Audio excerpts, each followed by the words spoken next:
Hey everyone, beautiful people. It's Brenda here with Horse Sense Healing with another episode of Living Your Grit with Grace. And today I'm sitting outside. It's a bit smoky, not nearly as smoky as a lot of the West Coast.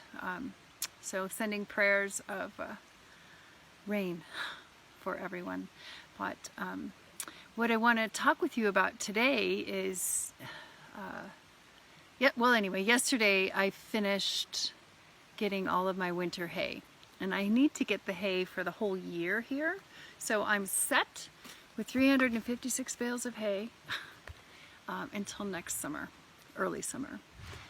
And I got to thinking about how, what that was teaching me, what was coming to me about that. And it's about asking for help.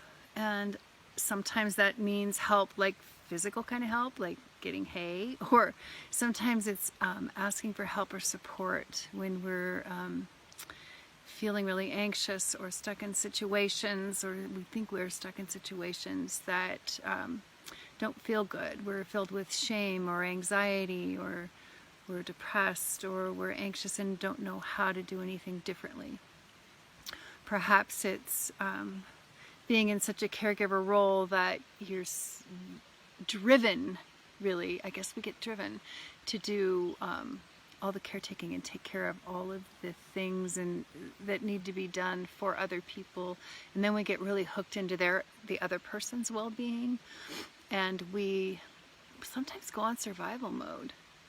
So like me with the hay, which is a simple thing. I've had certainly lots of other experiences in my life, but with the hay, I used to be proud I could do it myself. It wasn't a lot of fun. It was a lot of damn hard work. Those bales weigh a lot of pounds.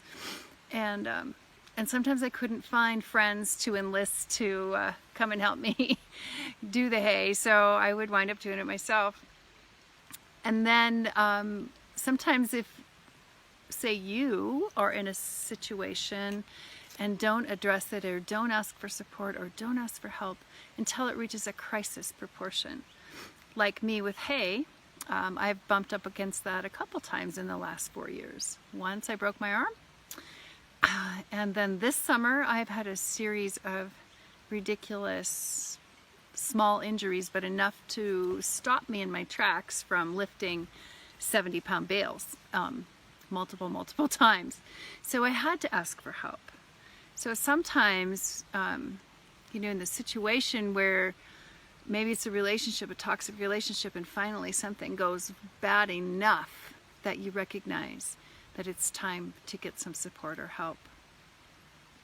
So what's possible? Well, possible is to feel at ease in asking for support or help and knowing what you need way before a crisis happens.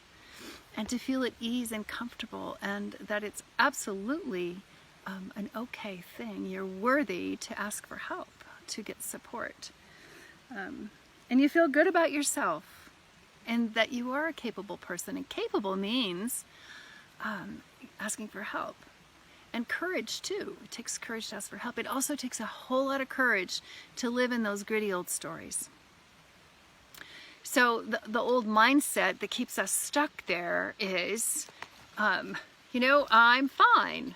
Oh yeah, everything's fine, or I can handle this myself, or I can read a book. I think I said that the other day. Or this is just how life is. Yeah. Or you're embarrassed because you know better.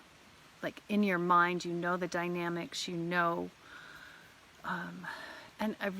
this is relating to like not feeling confident at speaking your truth, or not even knowing your truth, or not knowing how to help yourself get through those yucky, ugly feelings like shame, for being stuck in situations that just aren't serving your highest and best, but you're embarrassed to even acknowledge it. So you power on and you hold it yourself. But what's really possible is to change your belief, the belief that change is possible, that you can feel inspired and healthy and happy and not so exhausted. You can feel confident and worthy. It's all possible.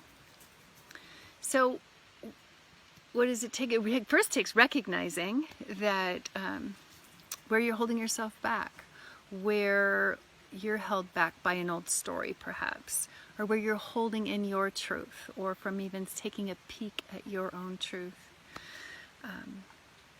It's changing the belief that it's possible. You're being open to the possibility of support or asking for help when you need it. And what if you didn't have to do it all yourself? What if you didn't have to hold in all those tears? What if you didn't have to soldier on and keep your head up when you feel like you're dying inside, or you're super anxious and you don't even want to get your head off the pillow in the morning when you wake up? Yeah. So we do love to help change those stories of no, I can't. No, I can't get help. No, I can't ask for help. No, I can't do something you thought you never could do, to yes, you can. Yes, you can. So changing those old stories to new stories of possibilities and inspiration is what we love to do. So thank you for hanging out with us today, and have a really good rest of your day. And stay tuned for the next episode of Living Your Grit with Grace. Thanks.